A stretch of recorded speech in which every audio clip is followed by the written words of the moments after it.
Amém, meus irmãos, a igreja pode sentar. Abramos a palavra de Deus na carta de Paulo aos Efésios, capítulo 6. Eu vou ler a partir do versículo 13.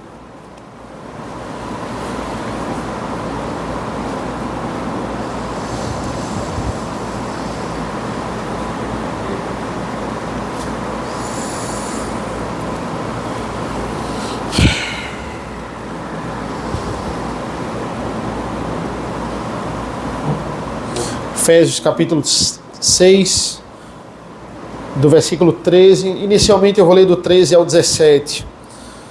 Assim diz a palavra do Senhor: Por isso, peguem toda a armadura de Deus, para que vocês possam resistir no dia mau, e depois de terem vencido tudo, permanecer inabaláveis.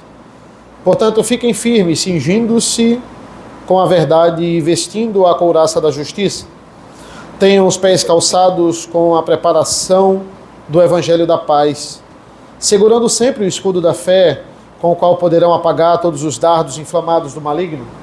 Usem também o capacete da salvação e a espada do Espírito, que é a palavra de Deus. Senhor nosso Deus, nosso Pai, nós te agradecemos pela leitura da palavra, da tua santa e magnífica palavra. Que nós possamos extrair as tuas verdades maravilhosas a partir de agora no teu culto santo. É isso que nós pedimos e agradecemos em nome do teu Filho amado Jesus. Amém. Meus irmãos, hoje nós vamos encerrar essa carta falando sobre justamente esta armadura de Deus, continuando a falar sobre esse combate. Como estamos vendo já há 2 domingos atrás, essa luta que não é contra o ser humano propriamente dito, mas o diabo, contra seres malignos. Que os seres humanos, eles são meros fantoches diante da nossa batalha espiritual. E que não tem como a gente se esquivar dessa guerra. Não tem como você chegar e dizer assim: não, deixa eu ser um crente aqui discreto, deixa eu ser um crente que não se envolve tanto, deixa eu ser um crente mais calado aqui, mais na minha, para que eu não entre tanto nesse embate. Toda pessoa que pensa nisso e acha que não está no meio dessa guerra está muito enganado. E nós descrevemos sobre a guerra, nós descrevemos sobre o que os inimigos são capazes de fazer, nós descrevemos sobre o grande episódio na cruz do Calvário, que foi uma grande derrota para eles, mostrando a eles que no final dessa guerra eles não vão vencer, mas que eles, mesmo acanhados, ainda continuam atacando. O diabo, ele tinha duas grandes funções no Antigo Testamento. Ele era o tentador e ele era o acusador. Ele tinha essas duas grandes autoridades. O diabo, ele tenta a mulher, e o homem, ele é o autor do pecado, mas ele teve o auxílio ali do tentador. Ele teve a contribuição do tentador para que esse pecado ele se concretizasse. E o diabo, ele perde esse grande trunfo na cruz do Calvário, ele perde o seu poder de acusador. O grande acusador, como diz o nome diabo, ele perde a função de acusar. Então, o que é que ele faz? Nós vimos na semana passada, ele tenta nos desarmar. Ele tenta acabar com as nossas armas, com as suas ciladas, com o dia mau e com os seus dardos inflamados, com as suas flechas inflamadas. Ele tenta deturpar a nossa teologia. Ele tenta deturpar o evangelho, na verdade. Ele tenta misturar o evangelho que nós pregamos com alguma substância errada, através dos falsos mestres. Ele vai lutar nessa guerra com unhas e dentes. Então é por isso que nós precisamos da nossa armadura. Então, 2 conclusões nós precisamos tomar antes de continuarmos. Primeiro, nós não temos como fugir, não tem como fugir desta guerra. Paulo, ele está muito adentrado aqui no contexto romano, que é um contexto de guerra. O romano não passava um dia sem guerrear. O romano sempre estava guerreando com alguém, porque a própria guerra fazia parte do seu negócio. Quando eles param de guerrear, quando eles não têm o que guerrear, é aí que o império cai. porque eles viviam muito dos despojos dessa guerra. E Paulo faz várias analogias quanto à guerra, não só nessa carta, mas em outras. Ele faz analogia quanto a correr uma maratona, sobre competições. Tudo isso faz parte do contexto romano. Ele faz analogias quando ele vai falar de trabalho, sobre arar a terra, porque o contexto da agricultura ali era muito forte para com os romanos. E qual era o maior desejo de um soldado romano? Era agradar o seu comandante. Era o seu comandante ver que ele estava seguindo ali o caminho correto. E Paulo está nos preparando para o campo de batalha. Não tem jeito, você precisa se preparar para a guerra. Ele falou isso no versículo 10. Quanto ao mais, sejam fortalecidos no Senhor e na força do seu poder.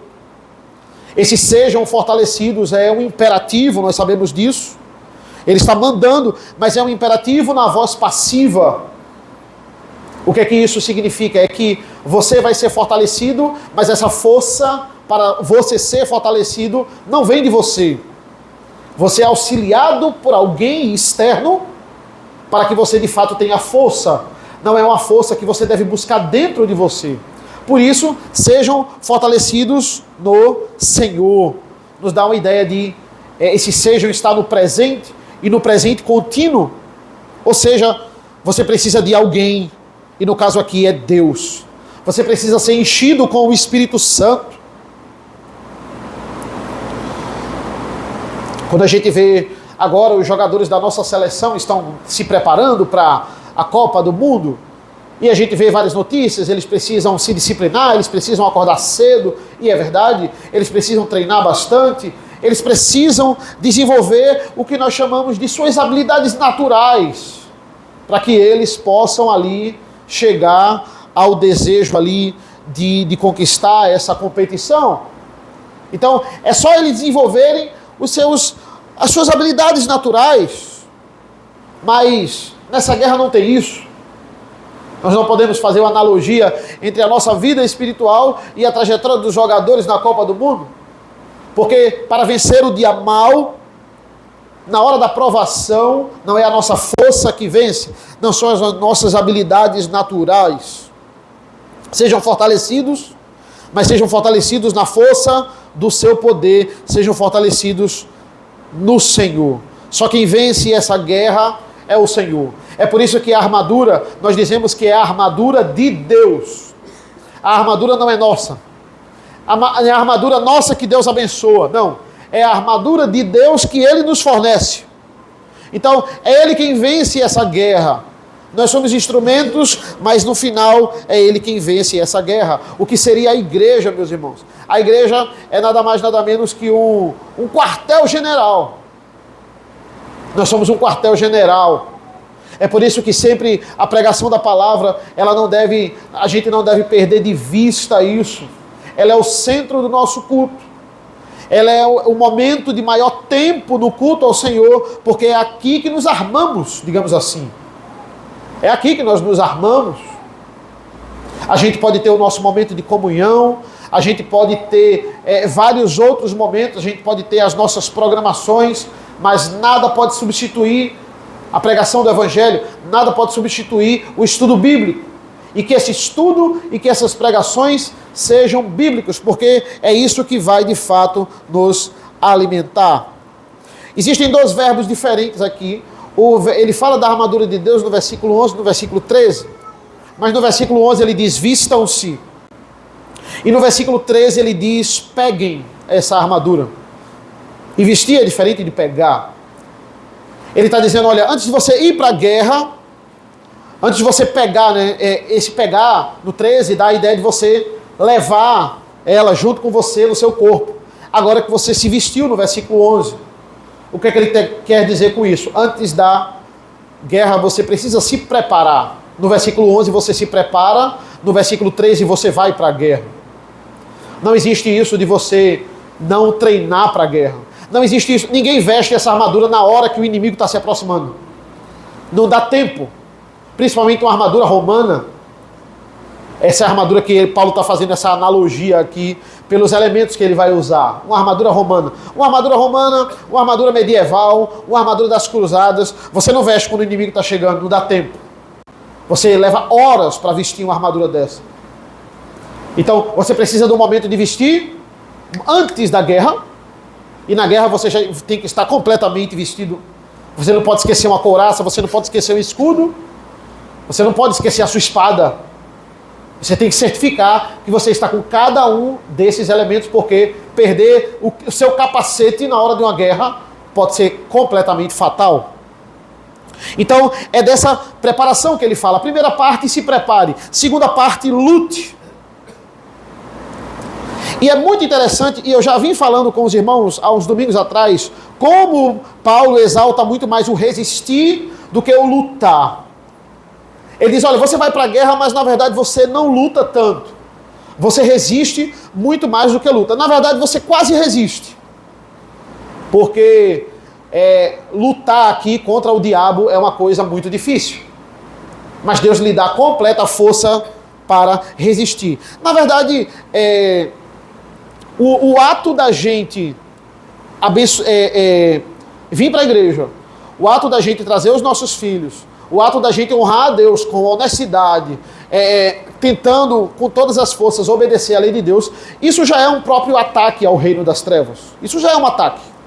Você já está incomodando demais o inimigo, incomodando demais Satanás.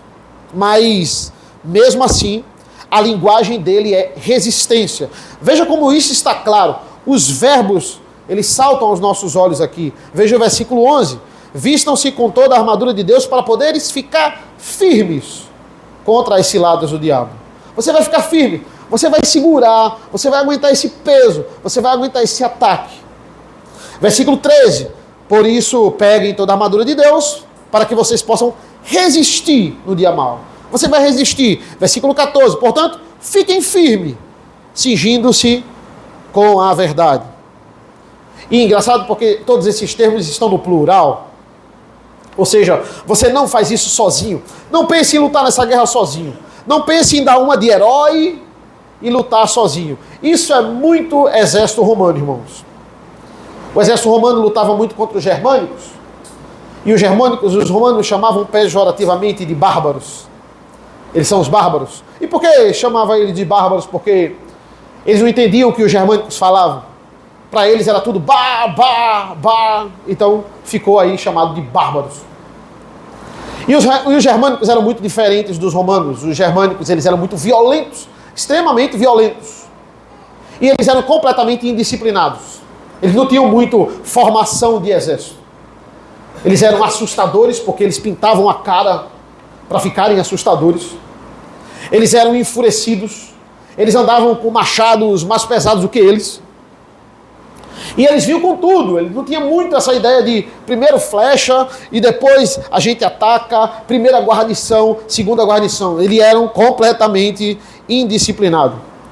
Quando o Tolkien vai fazer uma adaptação do exército romano, ele vai escolher os elfos para isso. Porque você via a formação romana, era uma coisa muito bonita. E assim ele vai descrever os elfos. Romanos, todos com armaduras iguais. Todos iguais. Ninguém é melhor do que ninguém. O único elmo diferente é o elmo do comandante. A única armadura diferente é a armadura dele. Todos iguais. Ninguém vai dar uma de herói e atacar primeiro. Não. Todos em formações. E eles deixavam o inimigo se aproximar e eles resistiam mais do que lutavam. Por isso, a linguagem aqui de Paulo ser muito parecida com o exército romano. Resistir, você sacrifica menos soldados do que lutar. Esse era o código romano. Então, ele deixava o inimigo se aproximar, ele deixava o inimigo vir assustador, amedrontando, e eles tinham muitos arqueiros, mais arqueiros. Quanto mais flechas, menos soldados sacrificados. Se a gente matar por flecha, isso vai ser muito bom. E quando o inimigo vinha, eles resistiam com os escudos. E quando o inimigo estava cansado, era a hora de atacar. Todos com espadas iguais, espadas pequenas, leves, porém muito eficazes. E é isso que eles faziam. Eles resistiam. Isso dava para reter o que é bom no exército, no Império Romano como um todo. Existem pouquíssimas coisas que você pode pegar do Império Romano de bom, mas a disciplina do exército romano Isso Paulo vai usar aqui. Então, quando o inimigo vem todo pintado, bem assustador, mas que a força deles, entenda, é meramente aparência. É uma força que é aparência. A força do inimigo da nossa guerra, ela foi quebrada em Cristo Jesus. Então, por isso quando o crente resiste, o que é que acontece? Acontece o que diz Tiago 4:7. Sujeitem-se a Deus. Olha como tudo se remete a você se sujeitar ao Senhor. Você entender que essa força é dele e que essa armadura é dele. Mas resistam ao diabo e ele fugirá de vocês. Porque ele foge de nós. Não é porque ele tem medo de nós, né? Não é porque ele tem medo da gente, ou ele fica amedrontado com a nossa pessoa, com o nosso caráter. Não. Ele foge porque ele não tem outra opção. Quando os crentes estão com toda a armadura de Deus nessa batalha, com cada uma delas, ele não tem outra opção do que bater em retirada. Mas ele não foge de nós, ele teme ao Evangelho. Ao Evangelho bem pregado, ao Evangelho bem praticado. O problema é que muitas vezes a gente não resiste ao diabo, a gente resiste a Deus. A gente resiste à vontade de Deus, a gente resiste aos decretos de Deus. E se você resistir a Deus, o diabo não vai fugir de você. Pelo contrário, ele vai se aproximar cada vez mais de você. E o que é o Evangelho, irmãos? O Evangelho é nada mais, nada menos que a imposição da derrota do diabo. É quando eu tenho minha plena convicção de que o diabo foi derrotado. E eu vou impor a minha derrota através do Evangelho da paz que ele está falando aqui. Então, depois de vestir, versículo 11, você vai tomar essa armadura. Vocês vão levar junto com vocês, vocês vão pegar aqui um verbo ativo, né? Não é um verbo ativo, perdão. Aqui também é um verbo passivo. Passivo presente, um pouco difícil de traduzir nos nossos termos. É como dizer que eu faço aquilo, mas eu não faço ao mesmo tempo, porque eu faço, mas não com a minha força. Eu sou usado com a força de outra pessoa. Essa é a ideia aqui. A armadura, ela é de Deus, tudo pertence a Ele. E Paulo sabe disso. Na verdade, o Antigo Testamento já nos disse isso. Existem passagens no Antigo Testamento que nos mostram essa armadura sendo literalmente de Deus. Deus literalmente falando aqui, por exemplo, em Isaías, que ele está vestindo essa armadura. Olha que coisa interessante. Abram comigo, Isaías 59, versículo 14. Isaías aqui, como ele faz bastante no seu livro, falando palavras de juízo ao povo de Israel. Veja o que ele diz no versículo 14, a partir do versículo 14 do capítulo 59.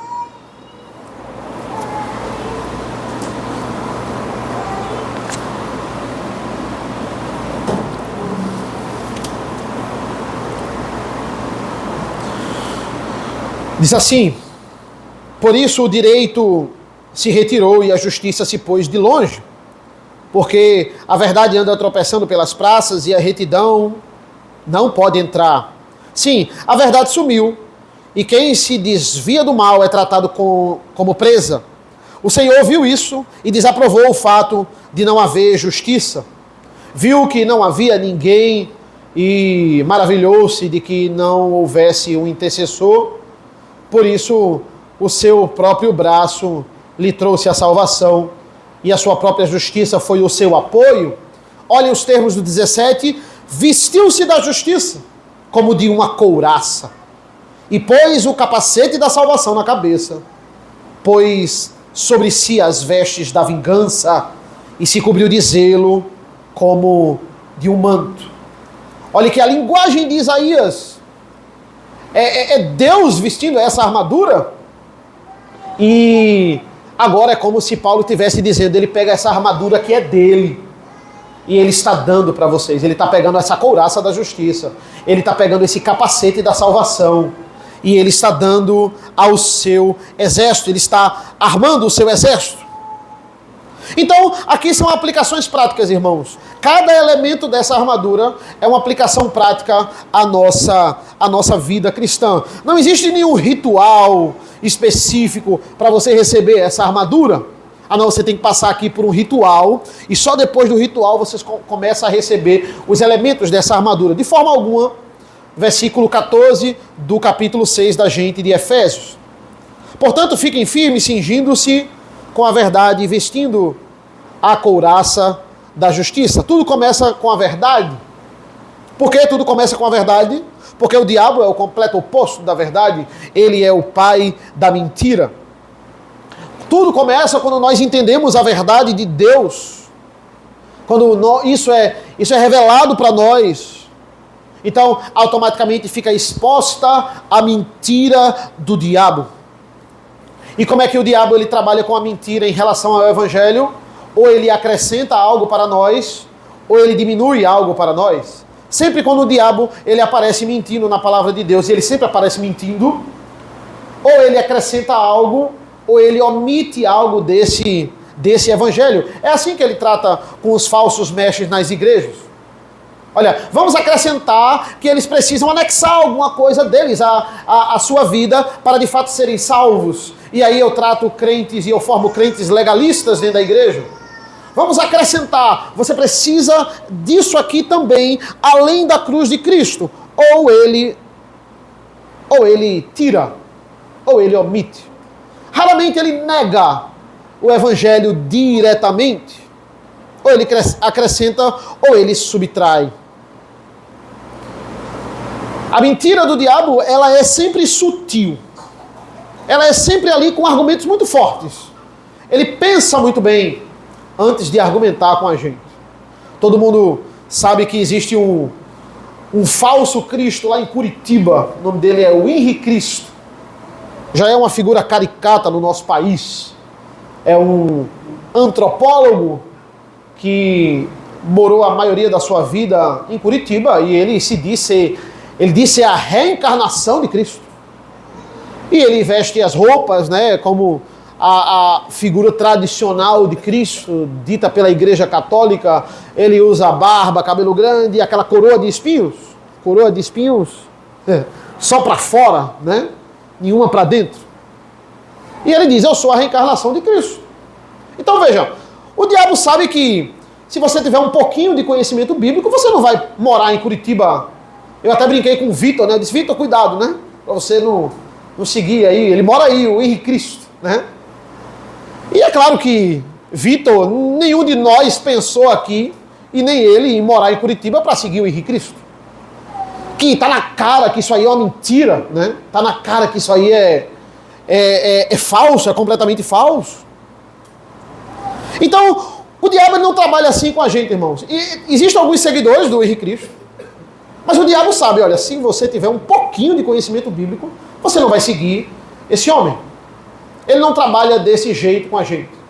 Ele não trabalha com essa mentira tão escancarada. Ele vem de forma perspicaz, ele vem de forma sutil. É por isso que ele está dizendo, a verdade é um cinto que você tem que apertar. Se você não apertar, a sua calça vai cair no meio da guerra. E você vai ficar completamente desarmado. Você tem que apertar esse cinto. Tudo começa com esse cinto. Tudo começa quando você luta ao lado da verdade. E a verdade é a palavra de Deus. A palavra de Deus é a verdade. Não é a nossa teologia que é a verdade. A teologia é a exposição da verdade. A verdade é a palavra de Deus e Cristo é a verdade. Ele mesmo falou, eu sou a verdade. Em nenhuma outra religião a verdade é uma pessoa. Como nós acreditamos. A verdade para nós é o Deus encarnado. Por isso que toda a palavra de Deus aponta para Ele, porque Ele é a verdade. O que é eu apertar esse cinto? É eu ficar firme em Cristo Jesus. É a minha verdade não ser frouxa, ou ela não ser escorregadia. É por isso que eu disse, essa armadura é de Deus. Porque a verdade não é a minha verdade, é a verdade de Deus. É a verdade de Deus que eu preciso apertar na minha cintura. Ele ainda diz no versículo 14, vestindo a couraça da justiça. A couraça, aquela armadura que você bota pela cabeça e ela protege aqui, é o seu colete à prova de espadas, né? Nesse caso aí, romano. O seu colete à prova de flechas também evitava ataque de raspão. Protegia bastante você, dependendo de uma boa couraça. Isso era muito bom esse investimento na guerra. E por que ele diz que essa couraça é a couraça da justiça? Porque, mais uma vez, essa justiça não é minha. Porque, de fato, eu fui justificado. Muitas pessoas pregam assim, né? Essa couraça é a sua vida justa, que você mostra a Deus. É a sua justiça, mas não. As nossas melhores obras, as nossas melhores armas nessa guerra que a gente vem a produzir, ela não passa de trapo de imundície. Porque a nossa justiça, ela não tem nenhum efeito danoso contra esse adversário. Jesus, quando ele encarnou, ele vestiu essa justiça. Ele pagou um preço que era nosso. Porque tanto poder e tanta autoridade que o diabo tinha antes de Jesus encarnar. Porque a vinda desse Messias, que iria cumprir a justiça em nosso lugar, era apenas uma promessa. Era uma promessa no Antigo Testamento. Deus prometeu, tá bom. Tudo está caminhando para isso, mas ele ainda não veio. Por isso que ele tinha todo o respaldo e todo o poder para nos acusar. Mas Cristo ainda não tinha vindo. Então, quando Cristo vem, ele veste a justiça e ele mostra como ser um exemplo e um modelo neste mundo. E agora, oficialmente, ele compra o nosso escrito de dívida. Ele compra e queima e dá fim. Ou seja, o eleito, ele está justificado. Foi dada a ele essa proteção, essa couraça. Essa couraça é a sua proteção, é a sua justificação. Ou seja, não existe, para aqueles que estão com essa couraça, nenhuma possibilidade de condenação. Pare com essa incerteza na sua vida, por quê? Porque você veste a couraça da justiça. É a segurança de que você pode lutar nesse campo de batalha. Tenha coragem, porque você vestiu a justificação. É isso que Paulo nos diz aqui. Versículo 15. Tenham os pés calçados com a preparação do evangelho da paz. Então, botas aqui, botas para proteger o que é uma das partes mais frágeis do nosso corpo, que é o pé. Nós não temos como lutar descalço. É uma grande desvantagem para aqueles que lutam descalços e o outro exército está calçado. E ele vai dizer que essa bota é a preparação do evangelho da paz. É o quanto nós temos força para defender o evangelho. Digamos que a nossa apologética, como Pedro vai dizer em sua carta, explicar aos outros qual é a razão da sua fé. Como nós precisamos aprender a palavra de Deus para defender a palavra de Deus. Essa é a nossa bota. O quanto você defende. O quanto você recebe ataques de dúvidas doutrinários ou de dúvidas da palavra de Deus, mas você está firme e você tem força para defender. Isso é que é importante. A gente tem respaldo e a gente tem tanta força para defender o nosso time, né? O nosso time não ganhou, faz 10 anos que não ganha o campeonato, mas a gente defende, é o melhor time. E a gente tem respaldo, a gente tem evidência, a gente tem o jogador, a gente tem aquela jogada, a gente tem muito respaldo. A gente tem respaldo para defender o nosso trabalho, a nossa área de trabalho. Não, esse é o melhor equipamento, isso aqui, o que eu faço é o melhor método, nós temos respaldo e nós queremos defender. Mas quanto disso nós temos de motivação para defender o evangelho do Senhor? E é muito interessante aqui o texto, porque ele usa o evangelho da paz. Você está numa guerra, esse é o terceiro domingo que eu estou dizendo que estamos numa guerra, mas ao mesmo tempo você não promove o evangelho da guerra. Você está numa guerra promovendo o evangelho da paz. Ou seja, a sua apologética, a sua defesa do evangelho não pode terminar em briga. As pessoas saindo no tapa. Você começou o argumento e terminou todo mundo saindo no tapa, todo mundo brigando. A sua boca gerando contenda. Não, nós somos pacificadores. Nós estamos numa guerra, mas ao mesmo tempo somos pacificadores e a nossa boca, dela sai o que constrói e não o que destrói. Esse é o nosso lema, irmãos. Nosso lema é paz até a morte. Então, se Cristo não voltar antes, todos nós, inevitavelmente, iremos passar pela morte. Jesus vai dizer aos seus discípulos em Mateus: eis que vos envio como ovelhas para o meio de lobos. E para você ir no meio de lobos, você não tem que virar lobo para lutar com o lobo. Você luta com o lobo como ovelha. Toda ovelha que vira lobo para lutar contra o lobo, na verdade, sempre foi um lobo disfarçado de ovelha. Os nossos métodos não são os métodos do diabo. Nós não usamos dia mal com ninguém. Nós não usamos dardos inflamados. Nós não usamos ciladas para atacar o inimigo. Versículo 16. Segurando sempre o escudo da fé, com o qual poderão apagar todos os dardos inflamados do maligno.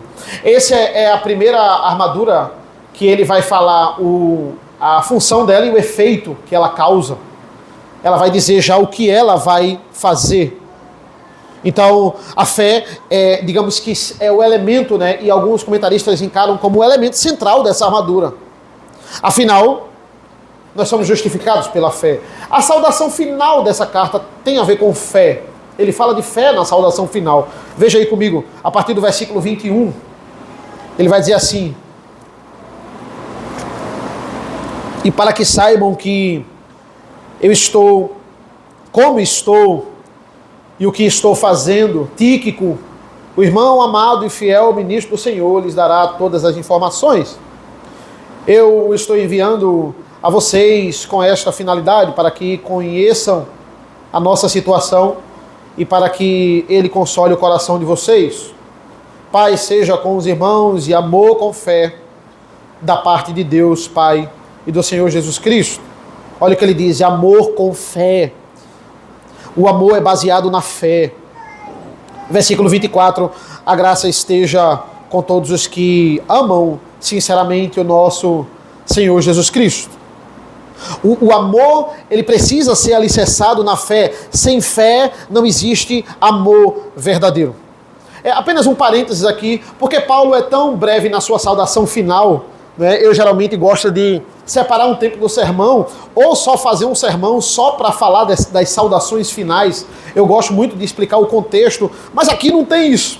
Aqui é muito rápido. A única coisa que ele diz: olha, eu vou enviar Tíquico, ele vai enviar algumas informações a mais que não tem na carta, e alguns comentaristas falam sobre isso. Por que uma saudação tão breve em Efésios? Para os Efésios. Porque Paulo, ele quer que as pessoas elas terminem a carta pensando nessa armadura. Ele não quer começar outro assunto. Olha, tem outros assuntos que vai falar aí com vocês é Tíquico. Mas pensem, olha, eu falei de todas as bênçãos, para depois falar dessa batalha, do inimigo e agora dessa arma que você tem. Ele quer que os irmãos terminem a carta pensando e refletindo nesta arma, nessa armadura de Deus. E aí eu vou fazer igual ao autor. Eu vou terminar a sequência também na armadura de Deus, para que a igreja também fique pensando nesta armadura. E como eu falei na semana passada, o escudo romano era um grande problema para os adversários. Os romanos, os contornos do escudo deles não eram por acaso. Os escudos, eles se encaixavam.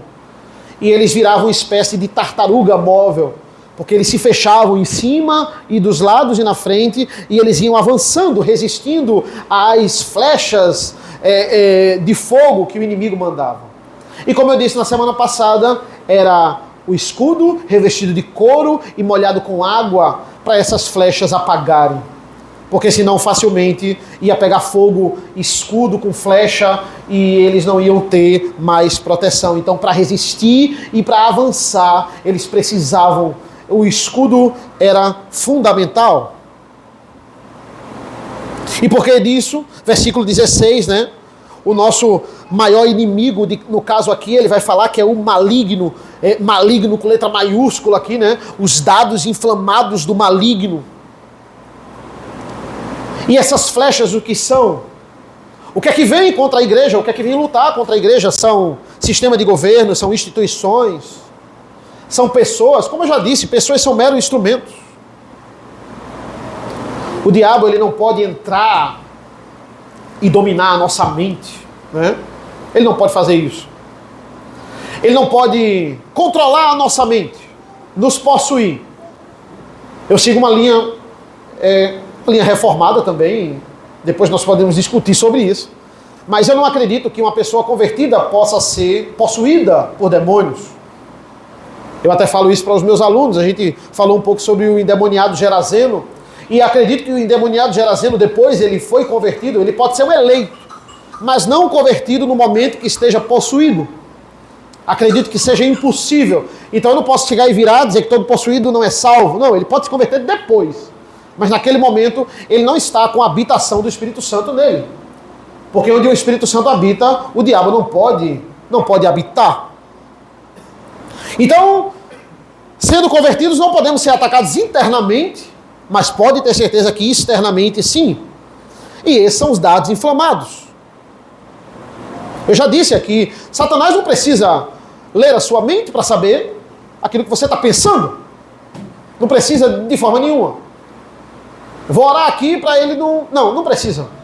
Ele sabe muito bem de leitura corporal, ele vê o que você conversa com as outras pessoas, ele sabe exatamente o que você está orando, exatamente o que você quer.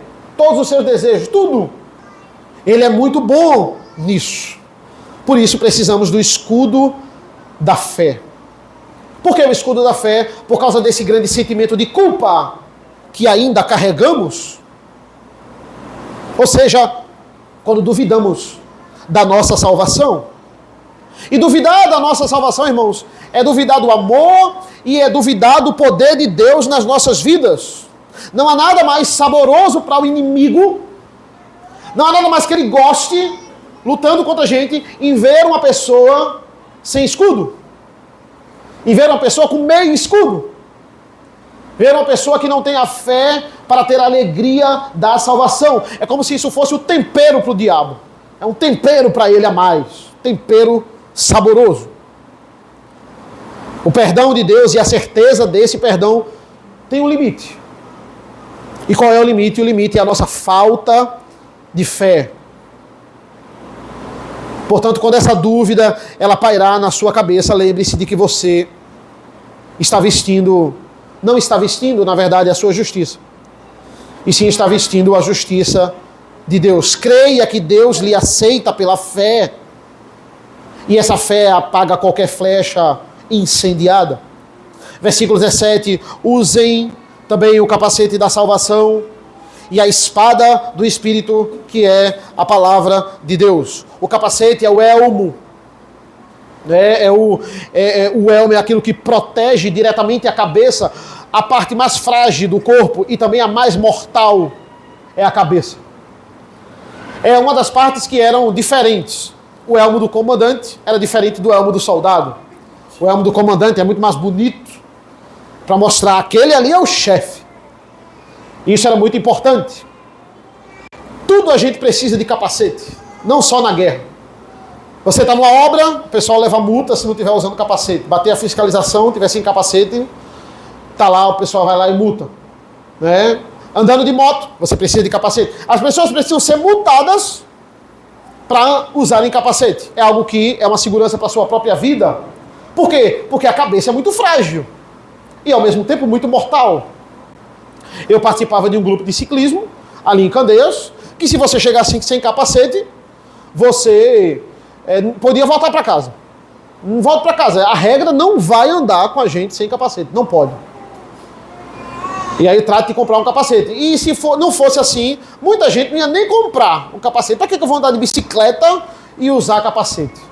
E aí quando você cai pela primeira vez, ou quando você é atropelado por um ônibus, aí você entende qual é importante usar os aparelhos de segurança. E por que é o capacete da salvação? Porque olha como isso é claro. A salvação não é nossa. A salvação, ela é de Deus. A armadura toda é dele, como eu já falei, e também ele nos dá a salvação. E porque a salvação é o capacete dessa armadura, porque é a ilustração da máxima segurança, a segurança da salvação. Irmãos, ter certeza da salvação não é se achar um super crente. Não é ficar se achando sem defeitos. Vocês presbiterianos não têm defeito, vocês já são salvos, nada do que vocês vão fazer de forma nenhuma, pelo contrário. Quando você entende essa doutrina, você entende que você é imperfeito, que você é cheio de pecado, mas é justamente isso, é entender que a salvação não vem de você, que a salvação lhe é dada, a salvação é dom de Deus, é um pacote de todas as bênçãos que ele nos falou aqui na carta. E a primeira bênção que ele começa falando é sobre a eleição, é sobre a função de Deus na Trindade para conosco. A certeza da salvação é a nossa maior segurança. Isso é muito importante porque quando um ataque vier e ele for pesado, nós vamos estar protegidos porque sabemos, não podemos perder a salvação. Tem muito crente aí que luta sem capacete. Alvo fácil na mão do diabo. Alvo fácil para entender e seguir os ventos da falsa doutrina. E até agora, irmão, só falamos de armas de defesa. Você precisa resistir. Finalmente ele menciona aqui alguma arma de ataque. Ele fala da espada do Espírito. E a espada do Espírito, que é a palavra de Deus. Mas o termo grego aqui, até para essa arma que é de ataque, se refere a essa espada não como sendo a espada principal do soldado, mas uma espada de apoio. O soldado tinha uma espada de apoio. Caso ele perdesse o escudo, ele pegava essa espada de apoio. Era como se fosse um elemento surpresa. Tivesse alguém dentro de você, em cima de você ali, e ele pegava essa espada e cravava no pescoço, como a gente vê aí em várias cenas de filmes. É como se fosse, talvez até uma espécie de punhal. É esse tipo de espada que Paulo está falando. Então, até para o único objeto aqui de ataque, também é um objeto de defesa. É um elemento aqui surpresa. E qual é a analogia que ele faz com essa espada? É a palavra de Deus. É a nossa grande arma. Por isso que em muitos momentos a Bíblia é tratada como essa espada e que você deve manejar essa espada da forma correta. Talvez aqui a maioria de nós nunca tenha pego numa arma, nunca tenha a oportunidade de pegar numa arma e, graças a Deus, na oportunidade de usá-la. Mas pense comigo, se você tivesse que usar uma arma, tem que atirar. Será que você usaria? Será que você ia conseguir colocar as balas, destravar, mirar e acertar ali naquilo que você tinha que atirar? Nós temos que ter contato com esta arma. Se depender do governo, você não vai nem tocar em armas, né? Você não vai atacar os bandidos do governo, os nossos bandidos, né? Como eles estão falando agora. Mas na época romana não tinha aquele homem que não soubesse manejar uma espada. Desde criança ali, se você for para Esparta, o menino começava a manejar uma espada com 7 anos de idade. Ele entrava no quartel e só saía com 30 anos. Você passava 23 anos no quartel. Não existe, naquele contexto, você não saber manejar uma espada. Se você não soubesse manejar e tivesse que usá-la, ela poderia ser um perigo para você ou um perigo contra até o seu companheiro. E Paulo usa esses termos. Paulo vai chegar para Timóteo e ele vai dizer assim: procure apresentar-se a Deus aprovado como obreiro que não tem do que se envergonhar, que maneja corretamente a palavra de Deus. O verbo aqui é manejar. Ele está tratando a Bíblia como uma espada. Ou seja, essa espada não é para ficar exposta na sua casa. Muitas pessoas, quando tem espada hoje, não usam. Elas botam spoiler, botam um vidrinho, fica ali na sua casa. A Bíblia não é essa espada que vai ficar exposta na sua casa, aberta no Salmo 91. Você precisa abrir ela, você precisa se debruçar nela. Você precisa manejar essa espada. Se depois dessa série de sermões, irmãos, a igreja entender, pelo menos a igreja entender que você precisa ter mais contato com essa palavra, você precisa estudar mais ela, você precisa manejá-la melhor, isso já seria uma bênção, eu já me dava por satisfeito, seria de um aproveitamento extraordinário. E por último aqui, irmãos, versículos 18 a 20, orem em todo o tempo no Espírito, com toda a oração e súplica, e para isto vigiem com toda a perseverança e súplica por todos os santos.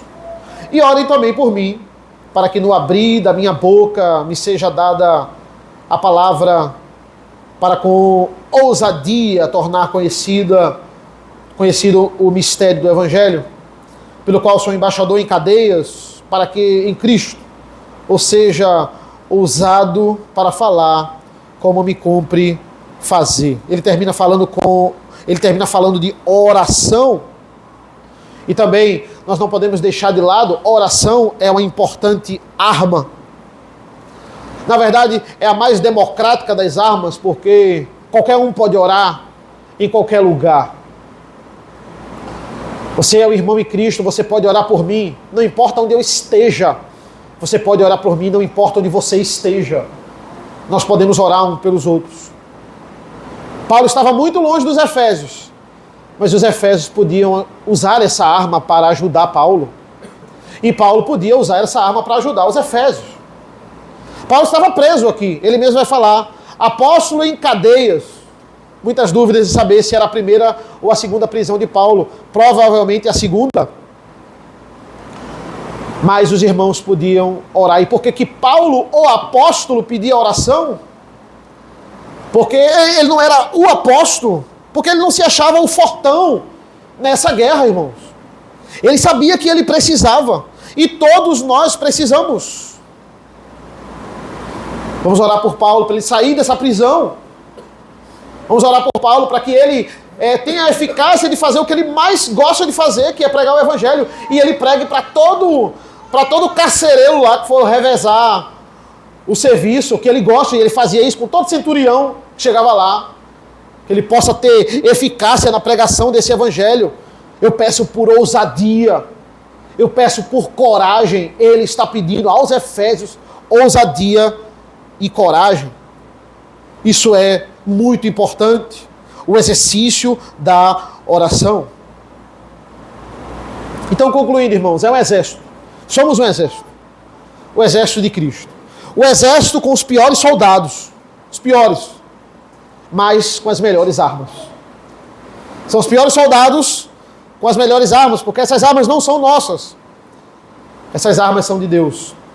Olha, o que ele diz no 13, mais uma vez, ele diz, por isso, peguem toda a armadura de Deus para que vocês possam resistir no dia mau e depois de terem vencido tudo, permanecerem inabaláveis. Essas armaduras é para que a gente fique de pé. Eu posso tirar férias, pastor Rodrigo pode tirar férias, mas a gente tira férias dos serviços da igreja, das coisas da igreja. A gente não tira férias dessa guerra. A gente não tira férias dessa luta. A gente não tira férias de Bíblia. A gente não tira férias de manejar essa palavra. Nós não tiramos férias disso. Eu termino, irmãos, Efésios, essa carta tremenda, que fala muito aos nossos corações. Eu queria que nós abríssemos em Apocalipse 2. Um versículo apenas, Apocalipse 2:10. Olha o que Jesus vai falar através de João aos irmãos de Esmirna, em uma das 7 cartas das igrejas da Ásia. Apocalipse 2:10.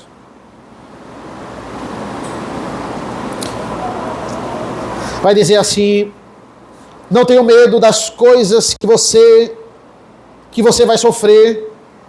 Eis que o diabo está para lançar alguns de vocês na prisão, para que vocês sejam postos à prova e passem por uma tribulação de 10 dias. Seja fiel até a morte, e lhe darei a coroa da vida. É isso. Lembra que eu falei no domingo passado sobre o dia mau? Esmirna iria sofrer 10 dias sequenciados. 10 dias maus. E nessa ocasião muitos iriam morrer. A carta já está revelando aqui. Mas é sobre ser fiel. E ser fiel até a morte. É sobre resistir. É sobre amar esse evangelho, irmãos. Como os irmãos de Esmirna, apesar de muito perseguidos, estavam fazendo. Amar esse evangelho e se apegar com todas as forças até a volta de Cristo. Até quando nós finalmente estaremos em seus braços. Vamos orar? Senhor nosso Deus, nosso Pai, nós te agradecemos pela leitura da Tua Palavra. Te agradecemos pelo Teu Evangelho. Te agradecemos porque o Senhor é um Deus poderoso, é o Deus que rege as nossas vidas, é o Deus que nos guia. Senhor, muito obrigado. Muito obrigado pelo Evangelho do Senhor. Muito obrigado pela carta de Paulo aos Efésios, que é uma carta também para essa igreja, que é uma carta para a nossa vida espiritual, que é uma carta para as nossas famílias.